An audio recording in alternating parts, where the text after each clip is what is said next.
Assalamualaikum warahmatullahi wabarakatuh. Kami dari kelompok 7 akan mempresentasikan bab 7 pada konsep dasar IPS, yaitu konsep dasar politik yang akan disampaikan oleh anggota kelompok. Assalamualaikum warahmatullahi wabarakatuh. Perkenalkan, saya Barkah Intan Fitria dengan NIM 2102102040282. Perkembangan ilmu politik mengalami kemajuan yang pesat sesudah Perang Dunia Kedua, di mana ilmu politik merupakan salah satu cabang dari ilmu sosial yang berdampingan dengan cabang ilmu sosial yang lain ialah sosiologi, antropologi, dan lain-lain. Dengan demikian, ilmu politik berhubungan erat dengan ilmu-ilmu sosial tersebut yang objeknya merupakan manusia selaku anggota kelompok atau grup. Sistem politik hanya salah satu dari beragam sistem yang terjalin dalam warga, semacam sistem ekonomi, sistem metode, sistem komunikasi, dan lain-lain. Tiap sistem memiliki fungsi tertentu untuk melindungi kelangsungan hidup serta menggapai tujuan dari warga.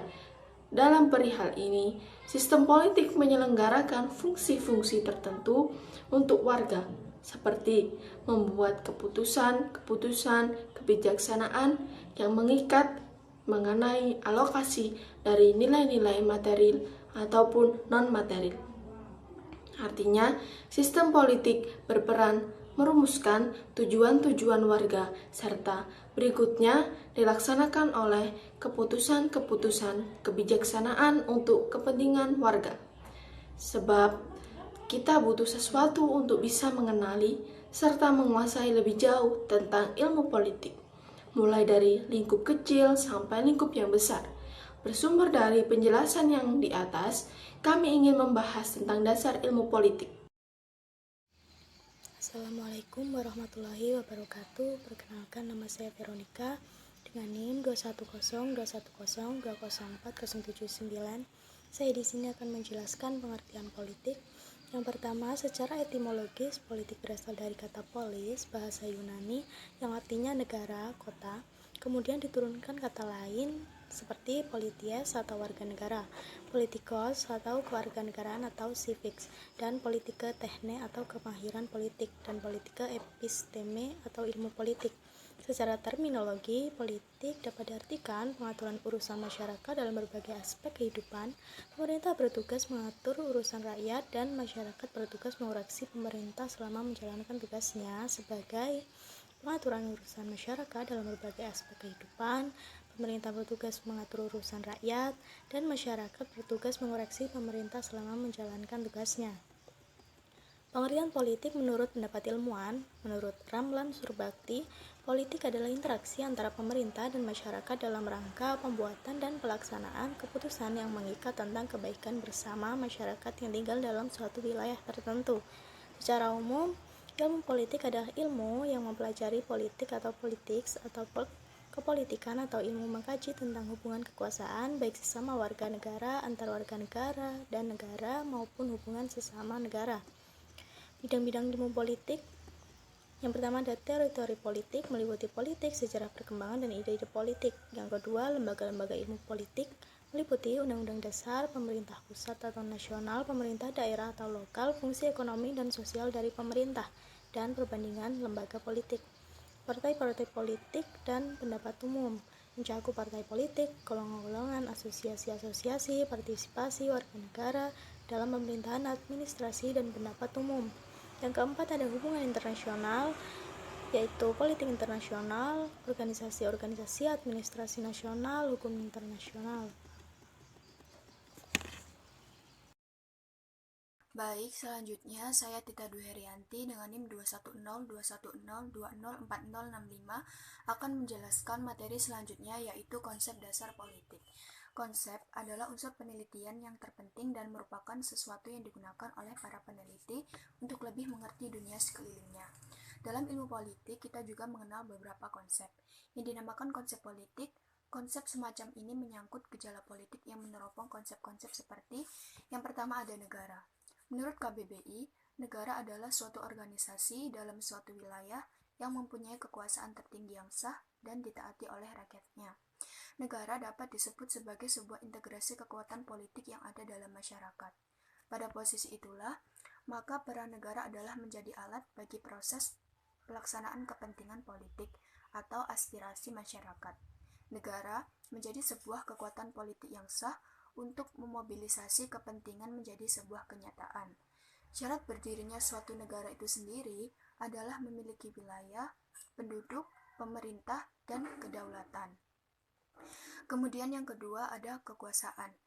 Menurut Miriam Budiarjo, kekuasaan adalah kemampuan seseorang atau suatu kelompok untuk mempengaruhi tingkah laku orang atau kelompok lain sesuai dengan keinginan atau tujuan dari perilaku.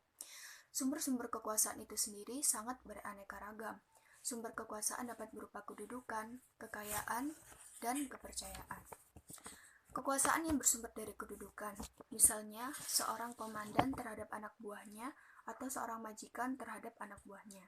Dalam hal ini, bawahan dapat ditindak jika melanggar disiplin kerja atau melakukan korupsi. Kekuasaan yang bersumber dari kekayaan, misalnya seorang pengusaha kaya mempunyai kekuasaan atas seorang politikus atau seorang bawahan yang mempunyai utang yang belum dibayar kembali.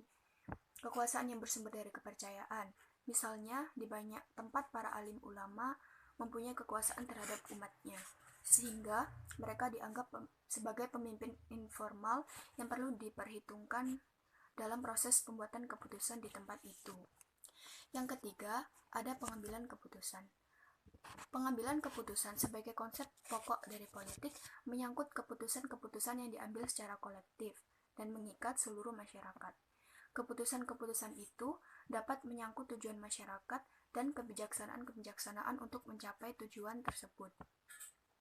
Yang keempat, ada kebijaksanaan umum. Kebijaksanaan umum adalah suatu keputusan yang diambil oleh seorang pelaku atau oleh kelompok politik dalam usaha memilih tujuan-tujuan dan cara-cara untuk mencapai tujuan tersebut. Pada prinsipnya, pihak yang membuat kebijaksanaan tersebut memiliki kekuasaan untuk melaksanakannya. Yang kelima ada pembagian dan alokasi. Adalah pembagian dan penjatahan dari nilai-nilai dalam masyarakat. Para ahli politik menekankan pembagian dan alokasi, beranggapan bahwa politik adalah membagikan dan mengalokasikan nilai-nilai secara mengikat, dan seringkali pembagian ini tidak merata sehingga menyebabkan konflik. Perkenalkan, saya Risa Malia Sidki dengan NIM 2102102041004. Di sini saya akan membahas hubungan ilmu politik dengan ilmu lain. Yang pertama, hubungan ilmu politik dengan ilmu sejarah. Hubungan ilmu politik dan ilmu sejarah sudah terjadi sejak dahulu. Kedua ilmu ini merupakan dua bidang kajian yang penting kontribusinya dan saling mempengaruhi. Sejarah banyak menyumbangkan fakta-fakta masa lampau untuk diolah dalam ilmu politik lebih lanjut. Kemudian, hubungan ilmu politik dengan ilmu filsafat. Ilmu politik erat hubungannya dengan filsafat politik, yaitu bagian dari filsafat yang menyangkut kehidupan politik, terutama mengenai sifat hakiki, asal mula, dan nilai atau value dari negara. Kemudian hubungan ilmu politik dengan ilmu sosiologi antropologi. Semua ilmu sosial pada dasarnya mempelajari kelakuan manusia serta cara-cara manusia hidup serta bekerja sama. Karena ilmu sosiologi mempelajari latar belakang, susunan, dan pola kehidupan sosial dari berbagai golongan dan kelompok dalam masyarakat yang nantinya akan mempengaruhi keputusan kebijaksanaan dalam ilmu politik. Baik ilmu sosiologi maupun ilmu politik mempelajari negara. Namun, bagi ilmu politik, negara merupakan objek penelitian pokok. Sedangkan dalam sosiologi, negara hanya merupakan salah satu dari banyak asosiasi dan lembaga pengendalian masyarakat. Kemudian, antropologi mempelajari pengertian-pengertian dan teori-teori tentang kedudukan serta peranan satuan-satuan sosial budaya yang lebih kecil dan sederhana dalam masyarakat, khususnya dalam menunjukkan perbedaan struktur sosial serta pola-pola kebudayaan yang berbeda-beda pada tiap-tiap masyarakat. sedangkan ilmu politik lebih memusatkan pada kekuasaan dan kebijakan dengan memahami struktur sosial pada masyarakat. Kemudian, hubungan ilmu politik dengan ilmu ekonomi. Politik juga berhubungan erat dengan ilmu ekonomi, di mana prinsip yang tercakup dalam ilmu ekonomi akan diadopsi oleh ilmu politik, yakni pengambilan kebijakan dalam sistem politik bertujuan untuk kemakmuran ekonomi dalam pembangunan suatu masyarakat. Seorang sarjana politik misalnya dapat meminta bantuan kepada sarjana ekonomi tentang syarat-syarat ekonomis yang harus dipenuhi guna memperoleh tujuan-tujuan politis tertentu, khususnya yang menyangkut pembinaan kehidupan demokrasi. Kemudian yang kelima, hubungan ilmu politik dengan ilmu psikologi sosial. Psikologi sosial mengamati kegiatan manusia dari segi-segi ekstern, yakni lingkungan sosial, fisik, peristiwa-peristiwa, dan gerakan massa. Kemudian dari sisi intern, yakni kesehatan fisik perseorangan, semangat, dan emosi seseorang. Dengan demikian, psikologi sosial mempengaruhi suatu hasil keputusan dalam kebijaksanaan politik dan kenegaraan dengan memperhatikan sikap dan tindakan-tindakan sosial masyarakat yang melahirkan tuntutan-tuntutan terhadap kebijakan politik suatu pemerintahan. Kemudian, yang keenam, hubungan ilmu politik dengan ilmu geografi. Hal itu tampak dari beberapa faktor yang menyangkut geografis, seperti bentuk daratan, apakah kepulauan besar atau kecil atau kontinental, perbatasan dengan negara lain, atau yang dimaksud dengan frontiers. Bisa juga dengan kepadatan penduduk atau overpopulation, kesuburan, dan kandungan mineral yang dimilikinya, maupun letak wilayah itu apakah daerah persimpangan budaya ataukah terpencil. Semuanya memiliki pengaruh politik yang perlu diperhitungkan. Kemudian yang terakhir, hubungan ilmu politik dengan ilmu hukum. Hukum dan politik mempunyai hubungan timbal balik. Hukum jika berada di atas politik, maka hukum positif mencakup semua standar di mana antara lain kesepakatan dalam masyarakat dicapai melalui proses yang konstitusional.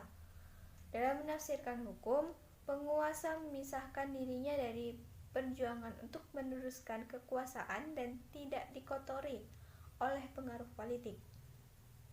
Sebaliknya, pelaku-pelaku politik dapat menerima otonomi dari institusi-institusi hukum jika mereka yakin bahwa peraturan-peraturan yang harus ditaati didasarkan pada kebijaksanaan yang juga mereka anut. Pendapat lain mengatakan hukum sangat dipengaruhi oleh politik, karena hukum sendiri adalah keputusan-keputusan politik. Berdasarkan pemaparan yang sudah dijelaskan, maka dapat disimpulkan bahwa ilmu politik merupakan ilmu yang mempelajari suatu segi khusus dari kehidupan masyarakat yang menyangkut soal kekuasaan. Objek kajian ilmu politik adalah batasan-batasannya dengan ilmu-ilmu sosial lainnya, mulai dari sosiologi, antropologi, sejarah, geografi, ekonomi, dan psikologi. Kajian ilmu politik dapat menggunakan dua pendekatan, yaitu pendekatan kualitatif dan pendekatan kuantitatif. Setelah itu, metode penelitian yang digunakan untuk dalam ilmu politik menyangkut metode induksi dan deduksi. Manfaat ilmu politik yakni menjadikan kita supaya kritis terhadap suatu permasalahan yang dihadapi. Sekian penjelasan dari kelompok kami mengenai materi ilmu politik. Mohon maaf apabila ada salah kata atau perbuatan. Terima kasih. Wassalamualaikum warahmatullahi wabarakatuh.